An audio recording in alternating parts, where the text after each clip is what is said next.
सोमवार को Islampur sub division court परिसर में ई सर्विस सेंटर का आधिकारिक उद्घाटन किया गया। इस ई सर्विस सेंटर का उद्घाटन उत्तर दिनाजपुर जिला एवं सत्र न्यायाधीश अताउर रहमान ने किए हैं।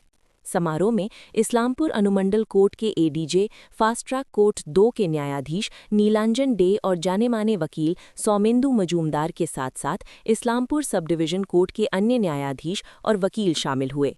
इस ई सर्विस सेंटर के माध्यम से आम आदमी आसानी से केस की वर्तमान स्थिति, अगली सुनवाई की तारीख और केस के बारे में कई महत्वपूर्ण जानकारी जान सकता है।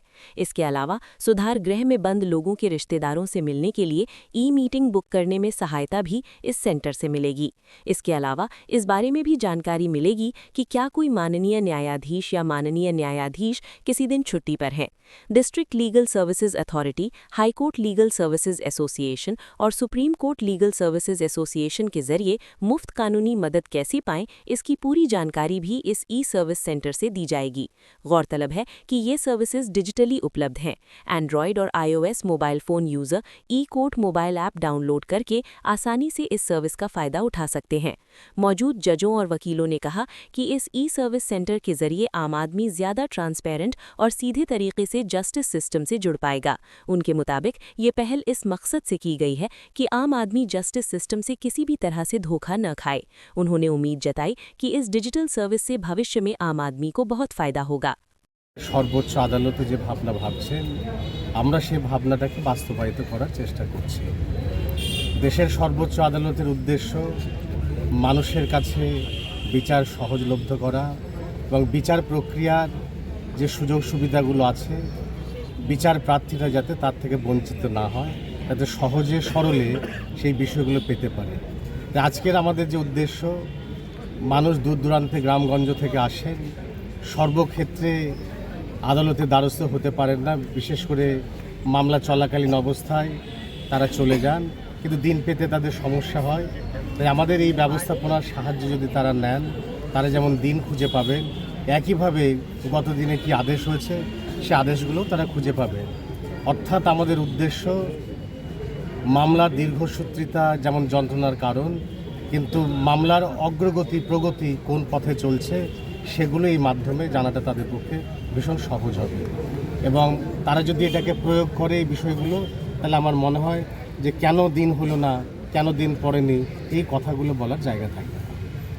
স্যার, আজকে আমরা যারা নিয়মিত সংশোধনাগারে যাই এবং যারা দীর্ঘদিন ধরে সেখানে আছেন, তারা অনেকেই মানসিক অবসাদে ভোগেন, কারণ পরিবারের মানুষজনের সাথে কথা বলা সম্ভব হয় না।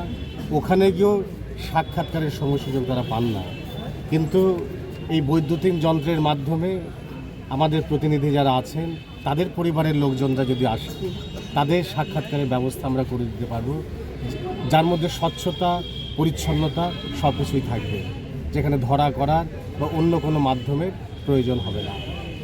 এরকমবাসীকে অবশ্যই বার্তা দেব যাতে আদালতে কম আসতে হয়, যাতে অপরাধের সাথে তারা কম যুক্ত হয় এবং তারা যেন সচেতন হন যে তাদের অধিকার সম্পর্কে, তাদের মামলার অগ্রগতিগুলো সম্পর্কে, অর্থাৎ তারা যেন তারা ধোঁকা না পান।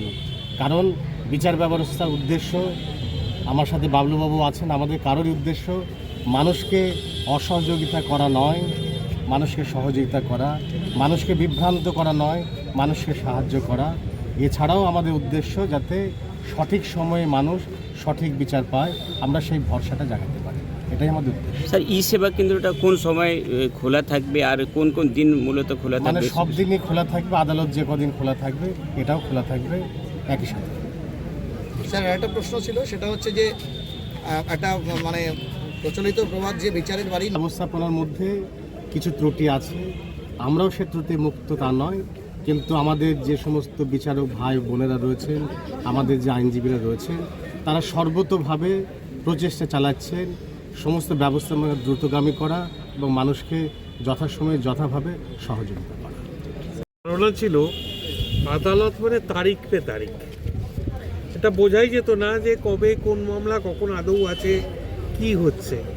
আজকে এই ই সেবা কেন্দ্রের মাধ্যমে লোকে খুব সহজেই কি ব্যাপার, কেন তারিখ, কিসের তারিখ, সেদিন কি হলো, আগের দিন কি হয়েছে, তারপর অর্ডারের কপি কি হলো, পাওয়া যায় না, সার্টিফাইড কপি, সেখানে যে একটা দীর্ঘসূত্রিতা আছে, সেগুলোকে সমস্ত কিছু এখন জাস্টিসের ফিঙ্গার টিপ, মানে ওই যেমন আপনার ফোনে সব কিছু বোতাম টিপে মুহূর্তের মধ্যে জানা যায়, সারা বিশ্বর ব্যাপার জানা যায়, এখানেও এটা সেটা হবে। এবং এটাও অ্যাড করি যে এটা খালি এই কোর্টের নয়, আপনার অন্যান্য কোনো কোর্টের মামলা থাকলেও এখানেও সেই নাম্বারগুলো যদি আপনারা প্রোভাইড করতে পারেন, সেই ইনফরমেশান বিনামূল্যে, আবার জোর দিচ্ছি বিনামূল্যে সমস্ত কিছু এখান থেকে পাবেন। এই বলে আমি আমার শেষ করছি। আপনারা আসুন, আমরা সহযোগিতার হাত যেমন বাড়াচ্ছি, আমরা চাই আপনাদেরও সহযোগিতার হাত বাড়ানো দৃঢ়। তো শুরু করার আগে প্রথমে তো আমি বলবো যে আমাদের ইসলামপুর বার এবং ইসলামপুর নাগরিকদের তরফ থেকে আমাদের বর্তমান জজ সাহেব এবং আমাদের ইসলামপুর আদালতের আমাদের সমস্ত জজদের আমরা একান্ত অভিনন্দন জানাচ্ছি যে তাদের ঐকান্তিক প্রচেষ্টায় আমাদের এটা সম্ভব হলো। তবে পরিষেবা কেন্দ্রের মাধ্যমে এই যে আমাদের জজ সাহেব যা বললেন, আমাদের এডিটর সাহেব যা বললেন, তাতে আমাদের যে এই যেটা আমাদের প্রতিনিয়ত ফেস করতে হতো, মক্কেলকে তারিখ দেওয়া, তারিখ খোঁজা, কজ লিস্ট ফলো করা, জাজমেন্ট সার্টিফাইড কপি তোলা, এই সমস্ত অভাবটা আমাদের দূর হলো। আর দীর্ঘদিন ধরেই আমাদের কোর্টের মাধ্যমে, এটা শুরু হওয়ার আগের থেকেই আমাদের কোর্টের মাধ্যমে আমাদের জেল আসামি জেল থেকে এখানে শুনানিতে হাজির হতে পারছিল, আর সাক্ষীরাও বাড়ি থেকে হাজির হতে পারছিল। এটাতে আরও এই পরিষেবা কেন্দ্র হওয়ার পরে আমার মনে হয় এটা আরও সুন্দর সুষ্ঠুভাবে পরিচালনা হয়।